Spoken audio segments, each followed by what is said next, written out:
Capes on the Couch podcast is for entertainment purposes only. Dr. Issues is a psychiatrist, but he is not your psychiatrist and does not have knowledge of your individual situation. For any personal mental health concerns, please consult your own healthcare providers.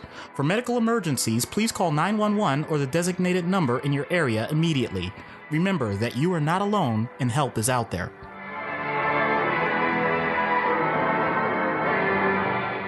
Hello and welcome back to Capes on the Couch, where comics need counseling. I'm Anthony Sitko and joined once again by my good buddy, Dr. Issues. Hello, everyone. You're as cold as ice. You're willing to sacrifice our love.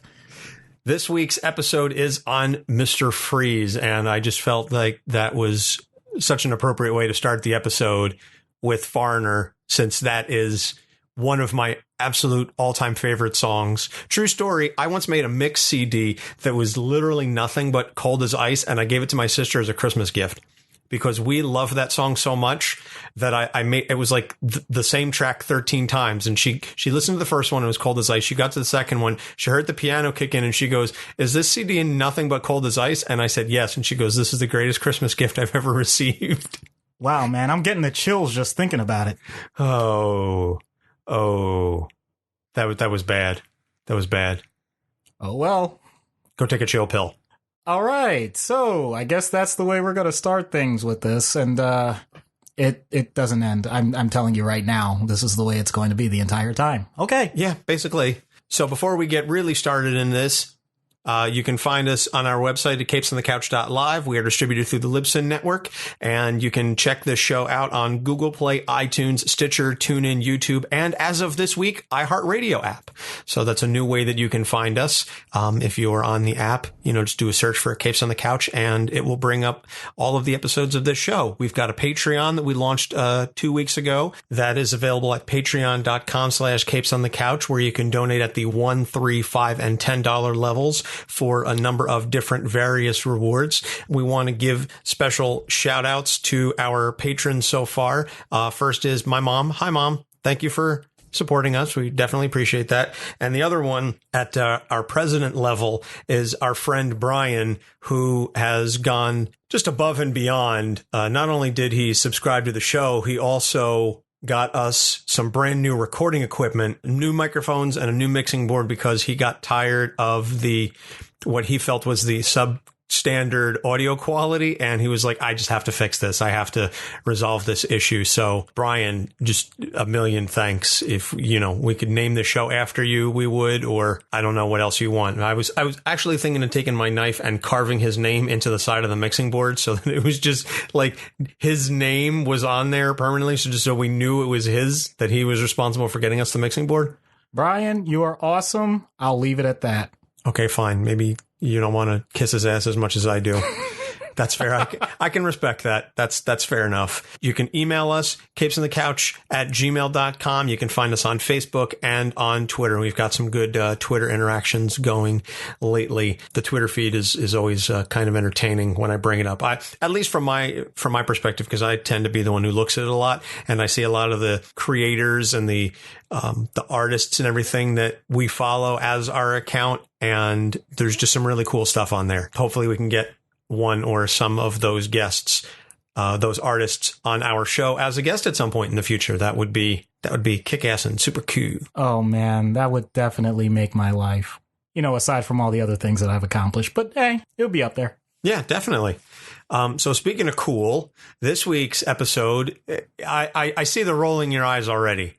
I had to go there, man. Listen, at least I didn't do it in the Schwarzenegger voice. This week's featured guest, this week's keynote, the spotlight this week is on one Victor Freeze, Mr. Freeze. There's just so much to say about the character, and you could say it all as Schwarzenegger. It'll be nice to talk about him for an hour. Okay, since you're going to open with that, I'm going to go a little bit on a rant here. The way that the character had been developed, I think, was perfect for his affliction, the events that happened in his life. And Arnold Schwarzenegger, you absolutely killed it. And I don't mean that in a good way. I'm sorry. That really bugs me. That has bugged me for years. I felt like they did a disservice to the character. And I'm not blaming Schwarzenegger directly. I'm just saying they had an opportunity to do something a little different with the Batman movies with that kind of character, and it fell flat on its face. That is an abomination. Well, Schumacher was not exactly known for being a great director. I mean, he started off as like a hairdresser or a designer, a makeup artist, something along those lines. That's how he got started. He was friends with Streisand. I think it was A Star Is Born is the film that he worked on. And then he had just a very kitschy, campy style to him. And they said, hey, you're the man who's going to help us bring the Batman franchise back on track after Tim Burton left. And they destroyed it. They absolutely killed it. I saw Batman and Robin in the theater. I paid money to see that. And it was utter, absolute garbage, just from start to finish. Bad puns. Apparently, George Clooney will refund you your ticket price. If you meet him and you tell him that you saw it and it was terrible, he will give you like $10. That's amazing. I mean, it's not like he doesn't have enough money to spare that he could certainly give that away. But it's just one of those interesting things. I was always entertained whenever I read that he would be willing to say, I'm sorry you suffered through this. Here's your money back. Okay, so now that we've pointed out the flaws with how the character has been handled, maybe we can get into the proper mindset to deal with Victor Freeze. Yeah, well, Mr. Freeze actually was created by Dave Wood and Sheldon Moldoff in Batman number 121 back in February 1959, and he was known originally as Mr. Zero. He was just kind of like a rogue scientist who spilled some cryogenic chemicals on himself, and like most Batman villains and members of his rogues gallery, he thus had a theme of cool, ice, snow, freezing. That was kind of his shtick. Then in the 1960s Adam West live action TV series, they renamed him Mr. Freeze, and there apparently his background, his real name was Art Schivel, and he was just kind of your generic mad scientist, but Batman was responsible for spilling the chemicals on him, so that's where his anger and hatred of Batman came from, as he wanted revenge on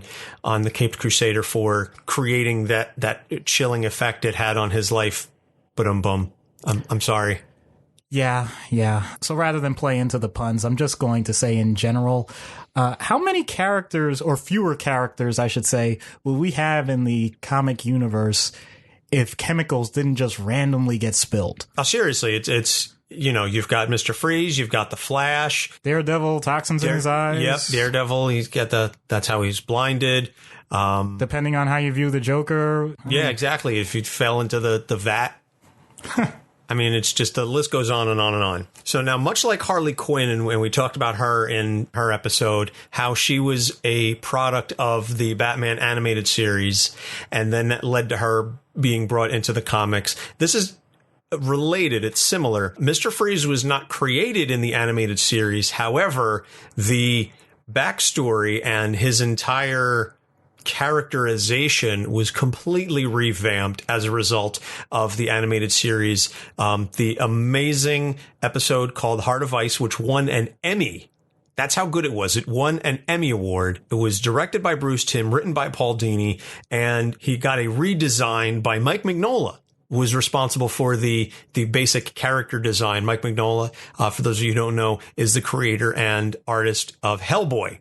So he, I guess, was friends with Tim and Dini. And so the animated series episode, September 1992, Heart of Ice. I just watched it the other day again. I've seen it, many, many times. Just an amazing, absolutely stunning episode, and just proof that the Batman animated series is absolutely just one of the best TV series, period, of all time. Not just animated, but one of the best series of all time. Everybody from top to bottom on that show was just stellar. So in the episode, they re-engineer his backstory. So Victor Freeze was a scientist who was working for GothCorp, and he invented a cryogenic chamber to preserve his terminally ill wife, Nora, until she could be cured. I think it was a heart condition that she had. I don't remember if it was ever explicitly said in the episode proper, but all we know is that she's terminal, and that he hopes to freeze her until such time as he can find a cure, or other doctors can find a cure for whatever it is that is ailing her,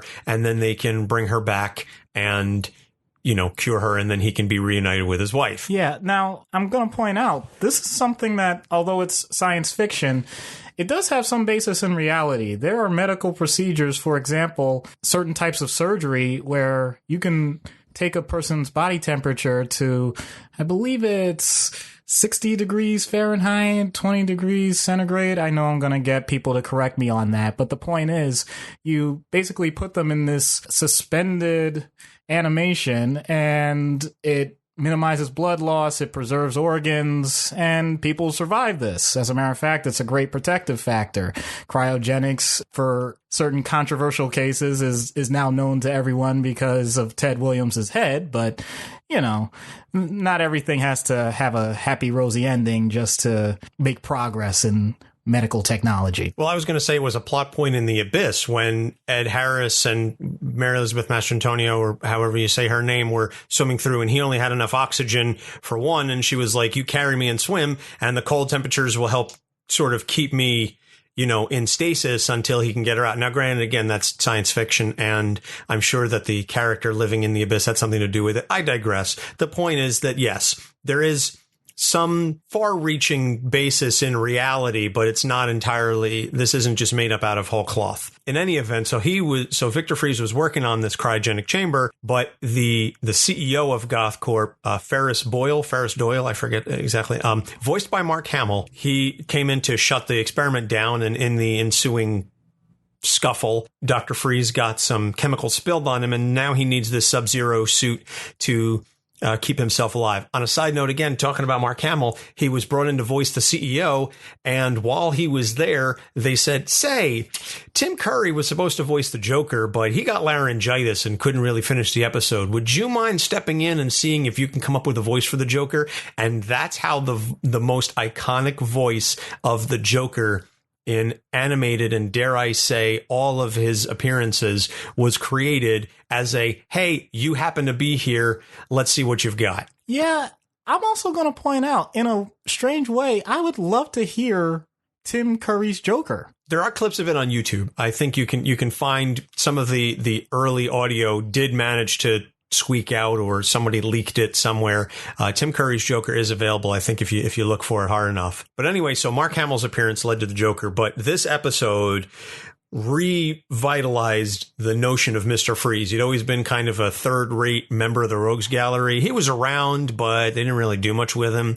This story made him such a tragic figure that the comics, in turn, adapted the animated backstory for their timeline, and that has basically been, with tweaks here and there, that's been a large part of his drive and his backstory ever since. Later in the comics, he teams with Nyssa Al Ghul, the daughter of Ra's Al Ghul, to use the Lazarus Pit to revive Nora. He's like, I'll make a deal with you. I'll make you a Sub-Zero suit if you let me use the Lazarus Pit to revive Nora, except he doesn't do it exactly the way it's supposed to be. There's apparently a mixture that needs to be involved, and it needs to set for a bit, but he kind of got impatient and he put her in. And so she comes out, and now she's known as Lazara. And it's a situation where she came back wrong, to borrow the TV Tropes phrase, and she basically left him. So now he's even further despair and despondent.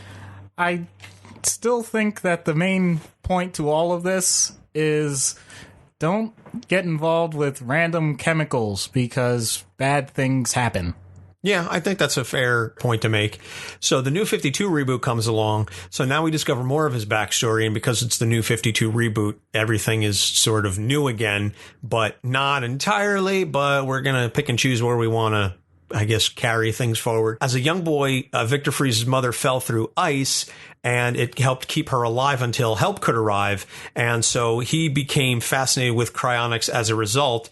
And then Nora Fields is a totally separate woman born well before Victor was even born, and she had been kept preserved for like 20 years before Victor Freeze had even heard of her. He did his thesis on her, and then he became obsessed with finding a way to bring her back.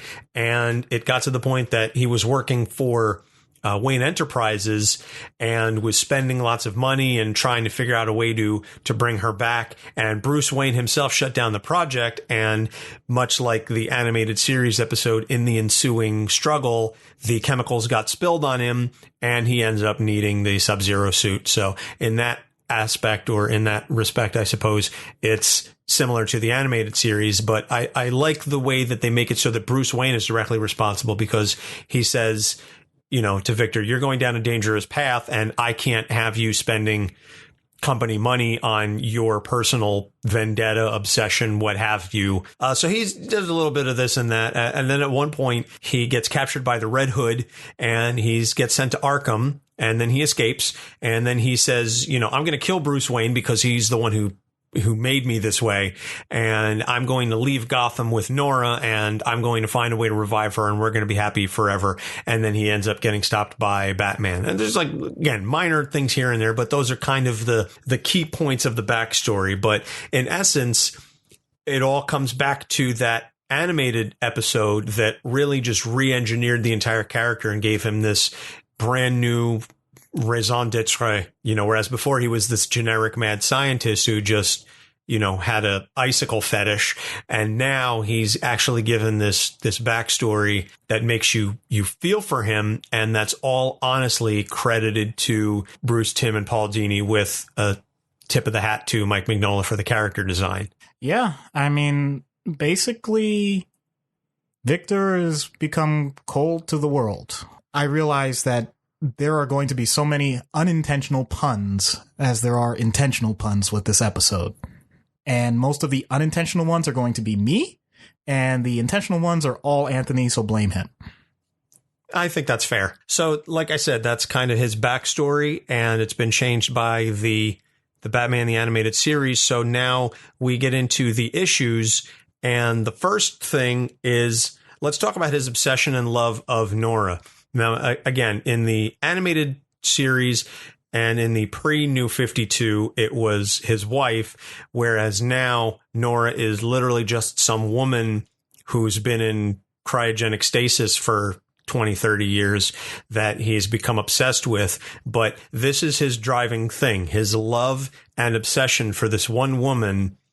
And as a result of the chemicals, now he's frozen, and his heart is frozen as well. I mean, do we need to warm his cold heart with a hot island song, or is it, do we chill his hot heart with a cool island song? Wow. Yeah. I brought, that was like season 5 South Park, I think. Season 4, season 5. That's an old episode. My goodness. Wow.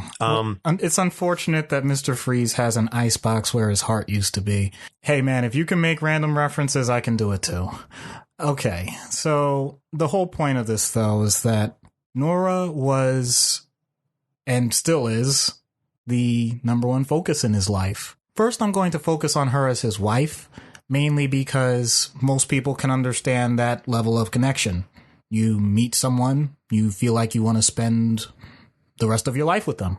That's fantastic. It's a wonderful feeling. Love is a great thing. It can help you accomplish so many goals in life. Unfortunately, Nora was taken away. I mean, literally taken away in a container, and it really sucked. But the point being, when it comes to death or divorce or any other major loss of a significant relationship, you don't have to get stuck there. Unfortunately, that's what happened with Mr. Freeze. He cherished every moment with her as if it was his last, and he acts like it's his last. He doesn't have any other motivations. And that's an intentional choice. It's not as if someone said, okay, well, now that she's dead, you have to end everything. He did that himself.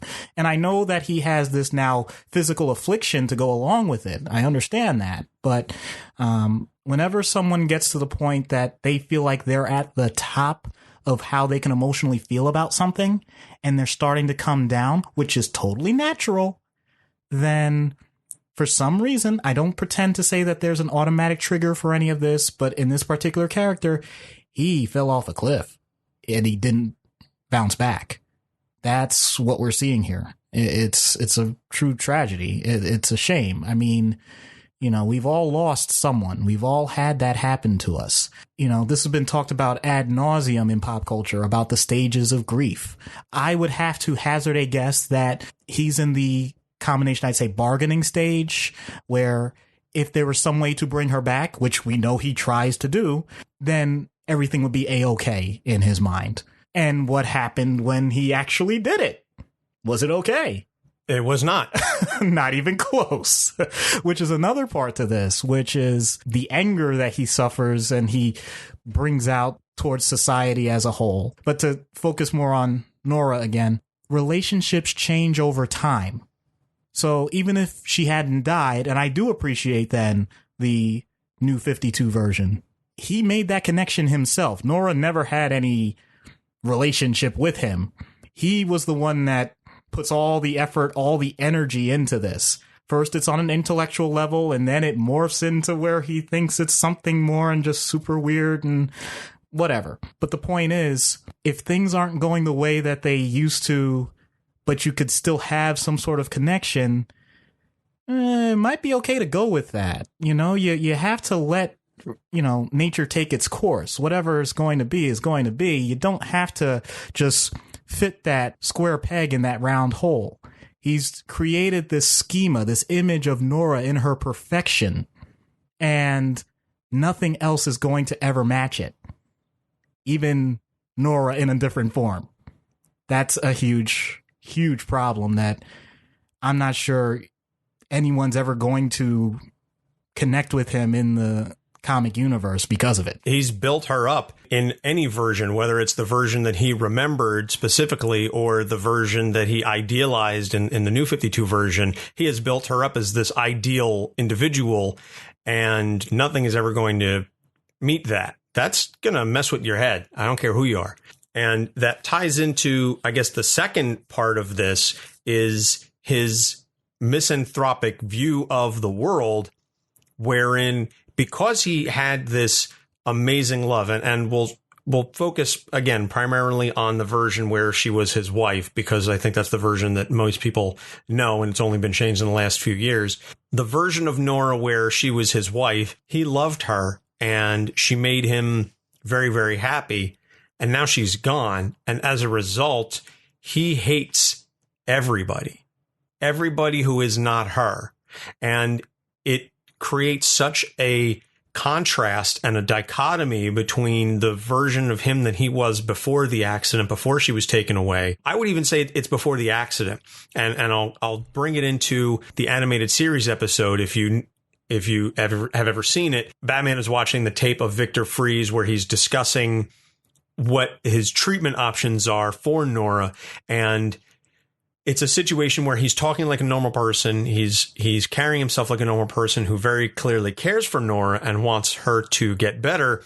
But he's not this raging or cold-hearted individual. He's still very much human. It's not until the accident that causes him to shut down, to become hatred-filled, to become misanthropic. Because that, I think, really is even more so than just Nora being frozen. It's the accident. That is the linchpin to all of this. That's the impetus to him making this change and becoming Mr. Freeze. But that hatred of mankind and that misanthropic mindset, if you can talk a little bit about what that is like and how to deal with that. There's a difference between wanting something and not being able to have it, and having something and it being ripped away. We've already established that. In this case, though, Victor doesn't blame just the person that was involved. I know we have Bruce Wayne as one example, or the CEO of GothCorp as the other example that has been used time and time again. He basically views society at large as completely irresponsible, and therefore humanity has no value. So his hatred doesn't just extend to the idea that I want vengeance, which he says plenty of times. I know it.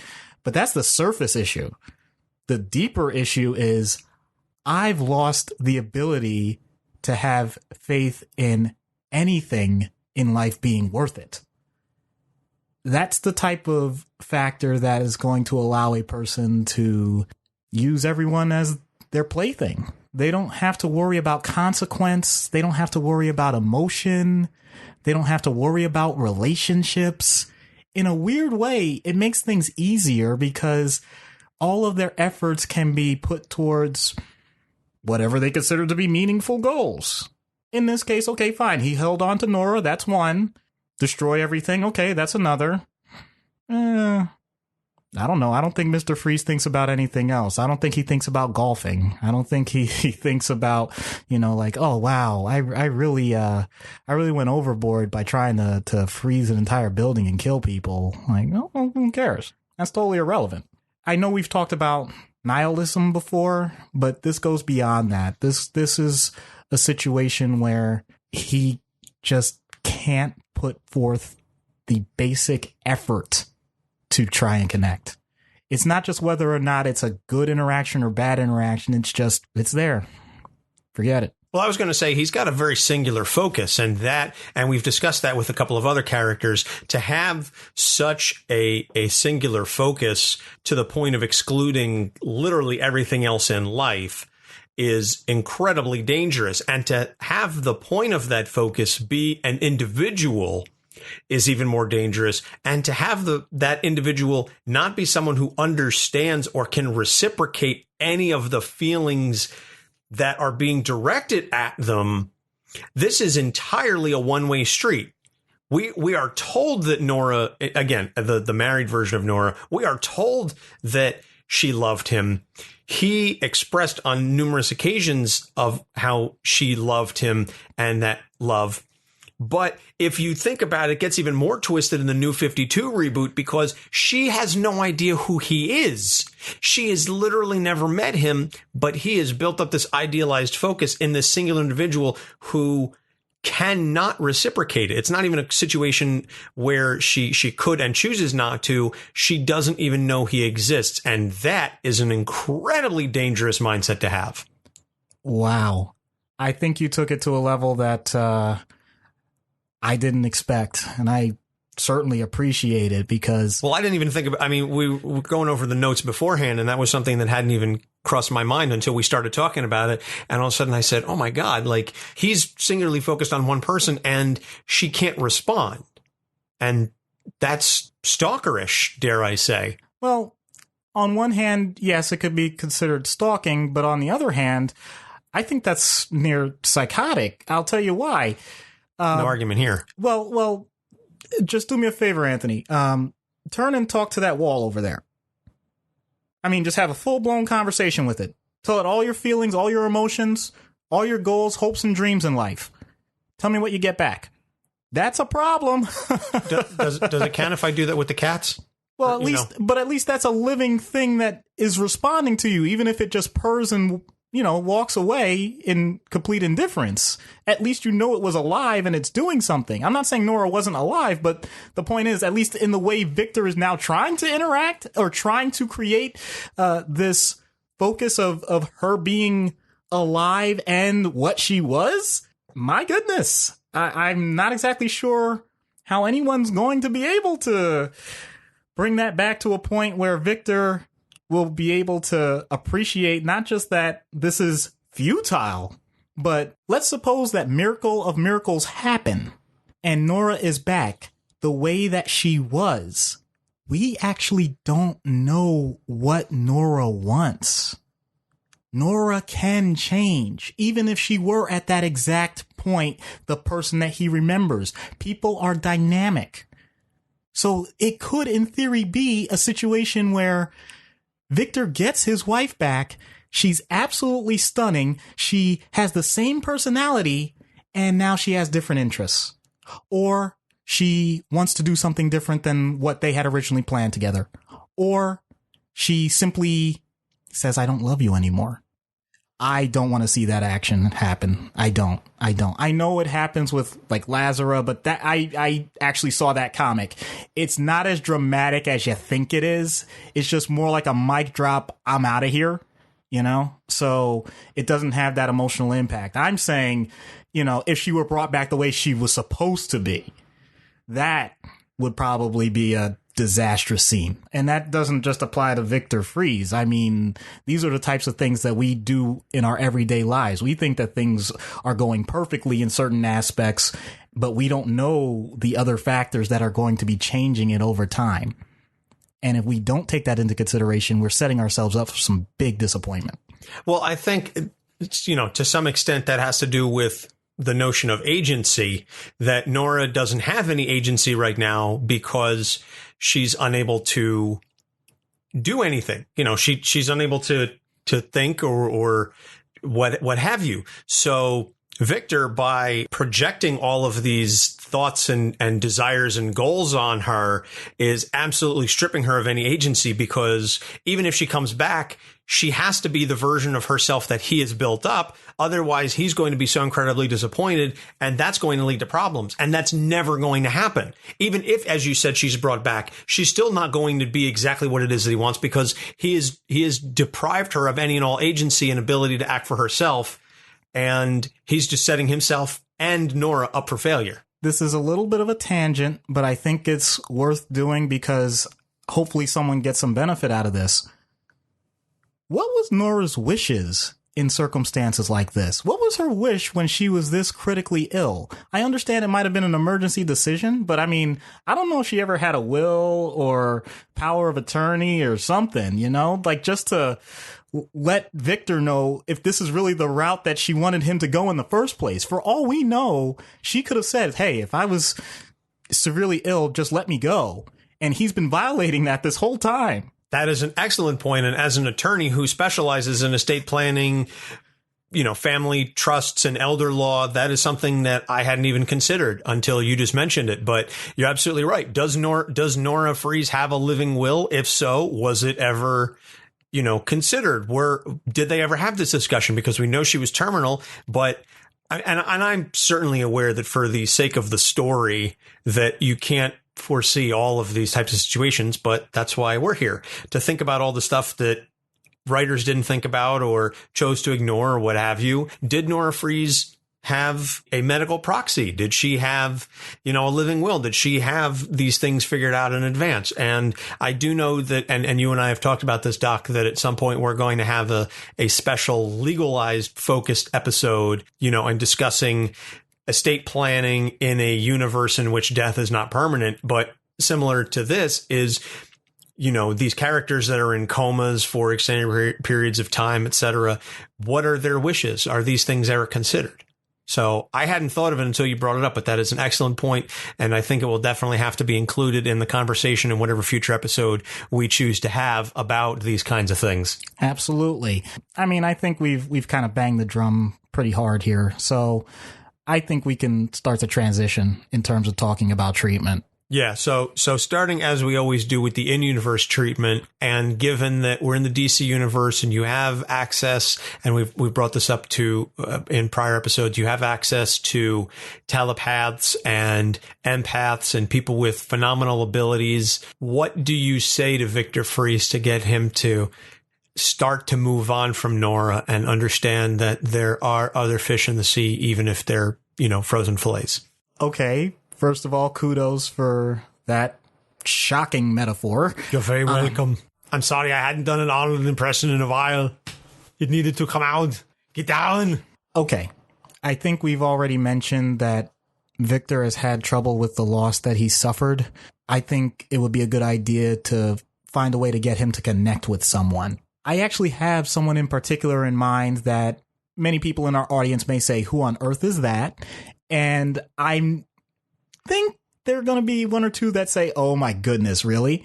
Look up Captain Cold.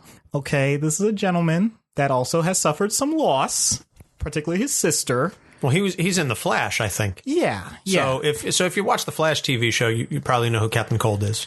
Well, the cold part is irrelevant. What I wanted to get at is he's a villain, but at least he's a relatable villain in the sense that he still finds a way to connect to people. He still wants to interact. I think we're at that point with Victor where I'm not trying to turn him from a villain into a hero. I'm just trying to get him to be a little more human. And so I think having someone that can relate to how they've lost someone and you know, just talk to them on much more of a peer level, on a personal level, as opposed to a professional level might be the way to start. Because I think anything of quote unquote authority, be that doctors, professors, the legal system, I think all of that is beyond him right now. I think he views that as drivel, absolutely inconsequential to his ultimate goals.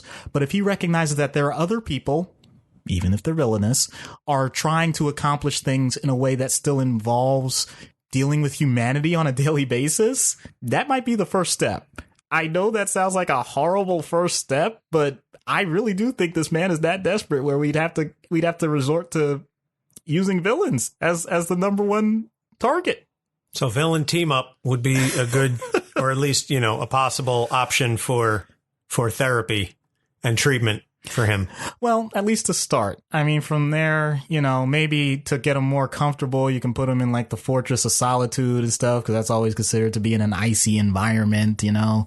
If he wants to be isolated and you want to talk to him, that's fine. But I'm just saying, I think it's one of those situations where it's going to take a lot.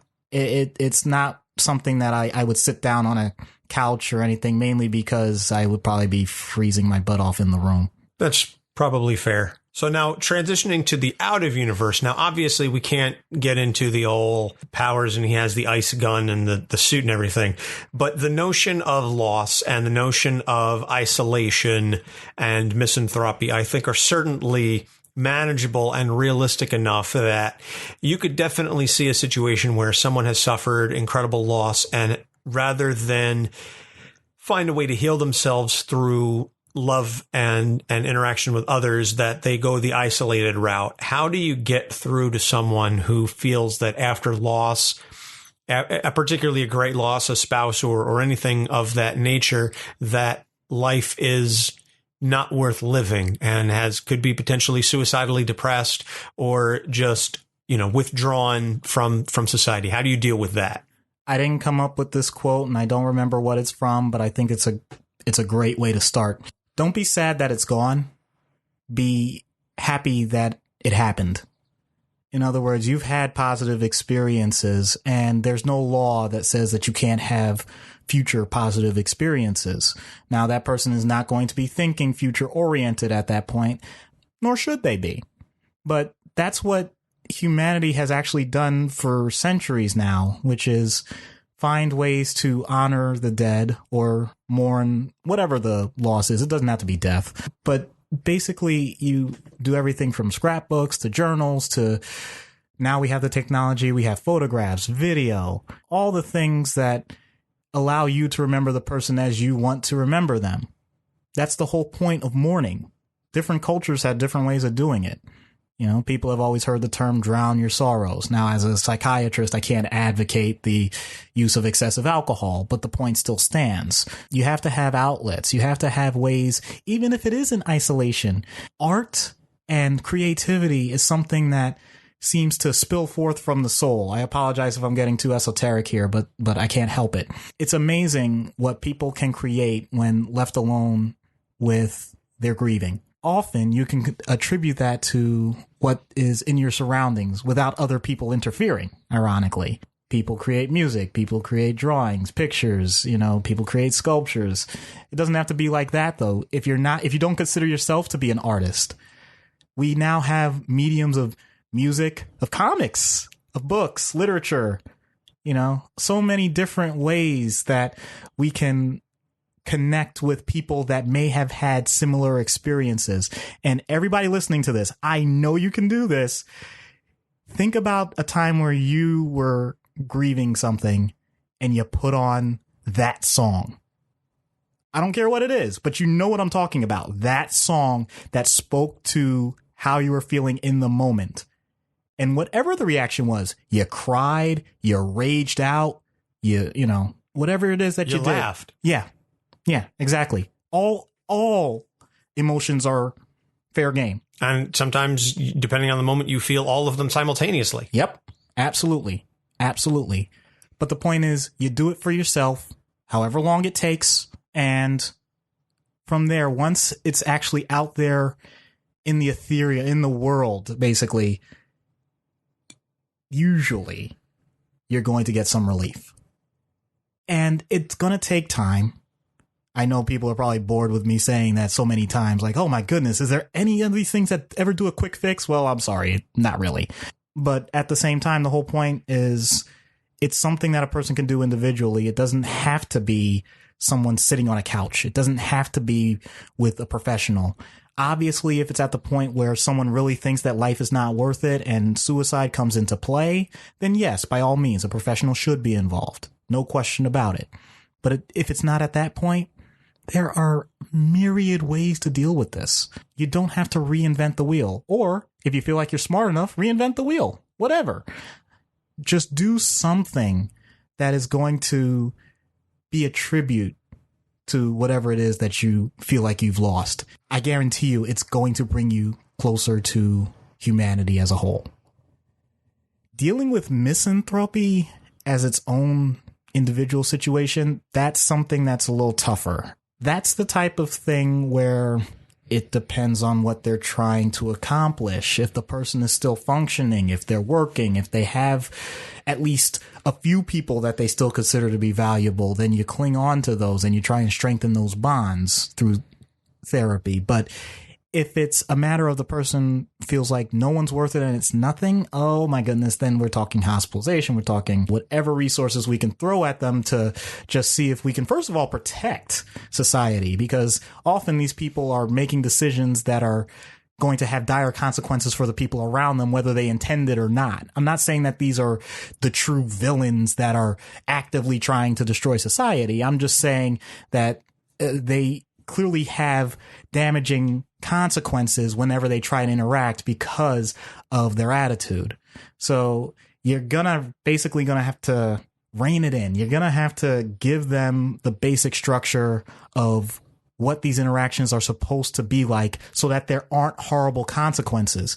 For example, if I'm yelling and screaming at people because, they were just trying to say hi to me on the street, and the next thing a police officer comes up and they're trying to defuse it, but then they're just another enemy and I'm starting raising my voice and then they have their gun drawn. Okay, you can see where this is going.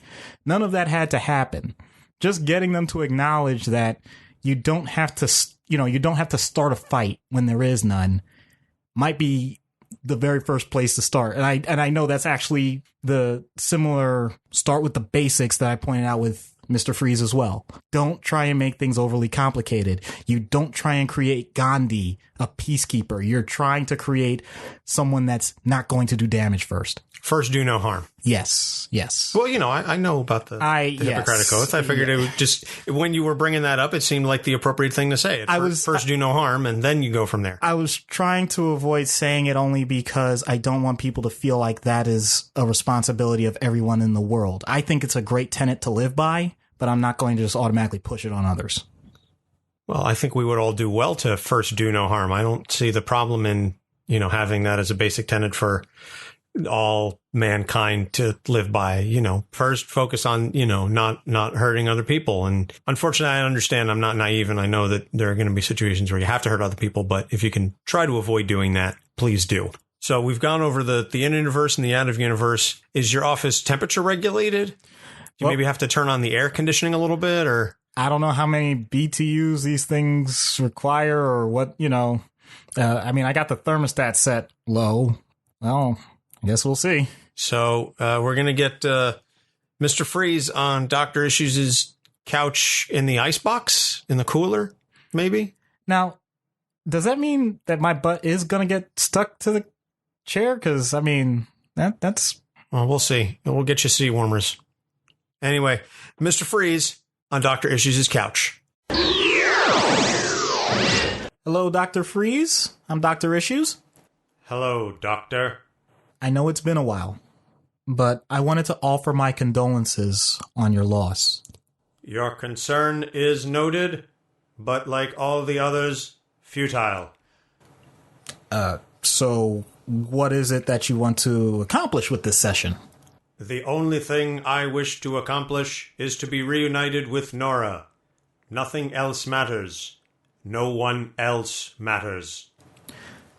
Wow, she must have been someone special. What first drew you to her?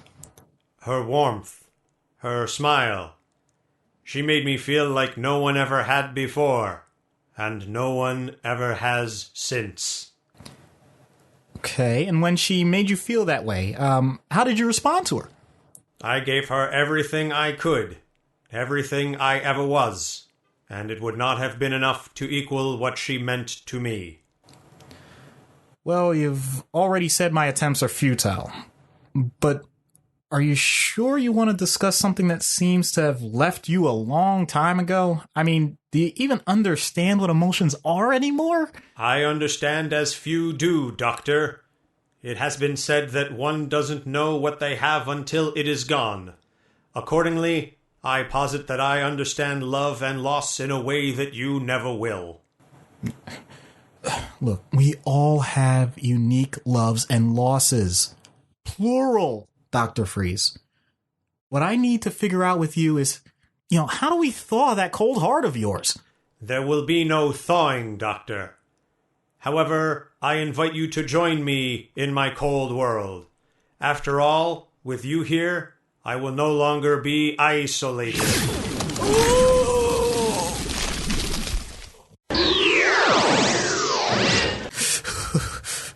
Doc, hang on. Let me go find a blow dry. You okay? Can you talk? Yeah, that guy. Okay. Oh, all right. Let me get you a towel. Let me get you something warm. so cold. Oh. Okay. All right. Here. Have some cocoa. Have some hot chocolate, man. That should help warm you up a bit.